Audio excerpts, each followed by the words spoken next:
2 years ago, Finance Minister Brenda Bailey flew to Boston on a trade mission for a life sciences convention. A trip Bailey, who at the time was the Minister of Jobs, Economic Development and Innovation, calls important. We have the fastest growing life sciences sector in Canada. Much of that comes from the work that we do on trips like this. That trip now facing scrutiny from the Canadian Taxpayer Federation, who filed an FOI on how public funds were spent. It's unacceptable for a minister to be blowing this kind of money on such frivolous luxuries.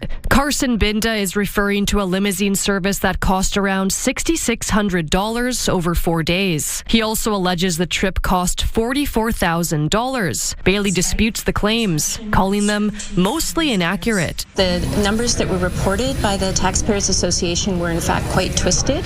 This trip was less than half than they reported. There was no limo. There were 6 people in an SUV.